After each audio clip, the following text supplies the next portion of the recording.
आज मैं आपको एक ऐसे हुक्मरान के बारे बताने वाला हूं जो खुद तो हुकूमत करता था, पर उसे हर वक्त एक ही डर लगा रहता था कि मेरे हुकूमत में कहीं कोई भूखा ना सो जाए, जिससे रोज महशर में मैं क्या मुंह दिखाऊंगा। हाँ, एक बात थी उसमें, जालिमों के वे बहुत सख्त थे। अगर जिस गली से वे गुजर रहे हैं उस गली से इब्लीस भी मुंह फेर लेते थे। जिसका नाम था हजरत उमर फारूक रजी अल्लाह ताला अन्हा। मदीना का दौर और खिलाफत ए राशिदा इस्लामी तारीख का सबसे सुनहरा जमाना वही था जब खिलाफत ए राशिदा कायम थी।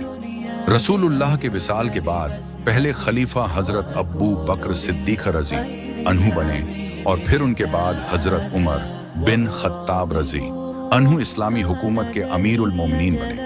यह वह दौर था जब इस्लामी सल्तनत अरब की सरहदों से निकलकर ईरान, शाम और मिस्र तक फैल चुकी थी। मगर इतनी बड़ी सल्तनत का हाकिम होते हुए भी हजरत उमर रजी अनहु का दिल दुनिया की चमक दमक से दूर था। आपके दिल में हमेशा यही ख्याल रहता था, मेरी जिम्मेदारी सबसे बढ़कर है। कयामत के दिन अल्लाह मुझसे हर गरीब, हर अनाथ और हर मुसलमान का हिसाब लेगा। हजरत उमर रजी अनहु की सादगी, आपकी जिंदगी बेहद सादा थी।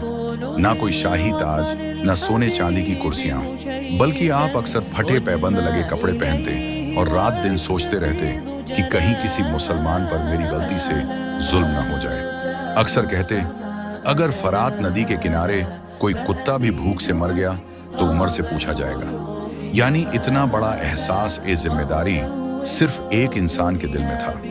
रात की गश्त की आदत थी। हजरत उमर रजी अनहु का यह तरीका मशहूर था कि आप रात को अक्सर मदीना की गलियों में अकेले निकलते, कभी अपने साथी हजरत आसिम या अब्दुर्रहमान बिन औफ को साथ ले लेते और कभी अकेले ही निकल जाते। क्यों? ताकि यह देख सकें कि लोग किस हाल में जी रहे हैं। कहीं कोई भूखा तो नहीं सो रहा, कहीं कोई गरीब मदद का मोहताज तो नहीं। इस रात की गश्त का अंदाज ऐसा था कि कोई समझ भी नहीं पाता कि यह शख्स दुनिया की सबसे बड़ी सल्तनत का हाकिम है। एक घर से उठती चीखें। एक बार ऐसी ही एक रात थी। मदीना की गलियां खामोश थीं, सितारों से आसमान जगमगा रहा था। हजरत उमर रजी अनहु अपने साथी के साथ चलते चलते शहर के किनारे पहुंचे। अचानक उन्होंने सुना कि एक छोटे से मिट्टी के घर से बच्चों के रोने की आवाजें आ रही हैं। रोना भी ऐसा कि दिल हिला दे। आप रुक गए, कदम ठिठक गए, फिर धीरे से उस घर के पास जाकर दरवाजे पर दस्तक दी। भूखी माँ का दर्द, अंदर से एक थकी हुई आवाज आई।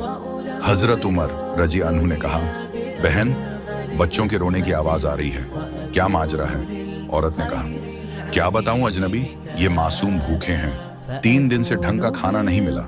मैंने हांडी में पानी डालकर कुछ पत्थर डाल दिए हैं ताकि बच्चे समझें कि खाना पक रहा है और धीरे धीरे सो जाएं। मगर उनकी भूख का दर्द उन्हें सोने नहीं दे रहा। यह सुनकर हजरत उमर रजी अनहु का कलेजा कांप उठा। आपकी आंखों से आंसू निकल पड़े। आपने पूछा, क्या अमीर उल मोमिनीन हाकिम मदीना तुम्हारे हालात से वाकिफ नहीं? औरत ने आह भरकर कहा, अमीर उल मोमिनीन, उन्हें हम गरीबों की फिक्र कहां? अगर उन्हें हमारी फिक्र होती तो आज मेरे बच्चे भूखे न होते। हजरत उमर का दर्द। यह सुनते ही हजरत उमर रजी अनहु का दिल कांप गया। आप सोचने लगे, ऐ उमर, आज एक गरीब माँ अपने बच्चों की भूख के सामने तुझे जिम्मेदार ठहरा रही है। अगर यह शिकायत क़यामत के दिन अल्लाह के दरबार में चली गई तो तू क्या जवाब देगा? आप फौरन उठे और अपने साथी से कहा, चलो बैतुल माल, इस्लामिक खजाना की तरफ। बैतुल माल से सामान उठाना रात का वक्त था। आप बैतुल माल पहुंचे और वहां से एक बोरी आटा, घी, खजूर और कुछ खाने का सामान उठाया। आपके साथी ने कहा, या अमीरुल मोमिनीन, ये भारी बोरी मुझे दे दीजिए, मैं उठा लूंगा। हजरत उमर रजी अनहु ने सख्त लहजे में कहा, कयामत के दिन मेरे गुनाह और बोझ तुम उठाओगे? नहीं, ये सामान मैं खुद उठाऊंगा। आज उमर को अपने कांधे पर यह बोरी उठानी ही होगी। और आप खुद वह बोरी कंधे पर उठाकर उस औरत के घर की तरफ चल पड़े। अपने हाथों से खाना पकाना घर पहुंचे तो आपने दरवाजा खटखटाया। औरत ने दरवाजा खोला। आपने कहा, बहन, ये सामान रख लो। फिर आपने खुद चूल्हे के पास बैठकर आटा गूंधा, रोटियां बनाई और घी में पकाया। बच्चों के लिए खजूर भी रखी। इतना ही नहीं, आप खुद झुककर चूल्हे में आग जलाते रहे, यहाँ तक कि धुएं से आपकी आंखें लाल हो गईं। औरत ने हैरत से देखा कि यह अजनबी इतना बड़ा एहसान कर रहा है। बच्चों की मुस्कुराहट। जब खाना तैयार हो गया तो हजरत उमर रजी अन्हु ने बच्चों को अपने हाथों से खिलाया।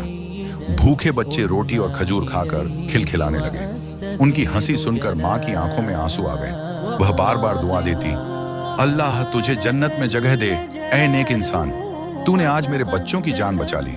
फिर उसने कहा, काश अमीरुल मोमिनीन भी ऐसे होते, वह तो शायद हमारी तकलीफों से बेखबर हैं। हजरत उमर रजी अन्हु ने यह सुना मगर चुप रहे। उन्होंने अपनी पहचान बताना मुनासिब न समझा, सिर्फ मुस्कुराए और दिल में कहा, उमर ये तेरी असली पहचान है। तू अमीरुल मोमिनीन तभी कहलाने का हकदार है जब हर भूखे के घर तक खुद पहुंच जाए। वाकया के बाद उस रात हजरत उमर रजी अन्हु देर तक उसी घर के पास खड़े रहे ताकि यह देख सकें कि बच्चे पेट भरकर चैन से सो गए या नहीं। फिर जब वह निश्चिंत हो गए कि बच्चे सो चुके हैं, तब धीरे धीरे वापस लौट गए, सबको और तल्लुखात। ये वाकया हमें क्या सिखाता है? 1. लीडरशिप की असली पहचान, असली हाकिम वही है जो गरीबों का दर्द महसूस करे। 2. जिम्मेदारी का एहसास, एक इंसान की भूख भी अल्लाह के नजदीक बड़ी जिम्मेदारी है। 3. इंसानियत की मिसाल, अपने हाथों से खाना पकाना और बच्चों को खिलाना सच्ची इंसानियत है। 4. गुरूर से दूर रहना, इतनी बड़ी सल्तनत का मालिक होने के बावजूद हजरत उमर रजी अन्हु ने खुद बोली उठाई। आज के दौर के लिए पैगाम, आज हमारी हुकूमतें, हमारे अमीर और हमारे लीडर अगर इस वाकये से सबक लें तो कोई गरीब भूखा न रहे। मगर अफसोस, आज बहुत से अमीर और तवंगर लोग गरीबों से दूर हैं। ये वाकया सिर्फ एक कहानी नहीं बल्कि पूरी उम्मत के लिए आईना है। दोस्तों, ये स्टोरी अच्छी लगी तो चैनल को सब्सक्राइब करें,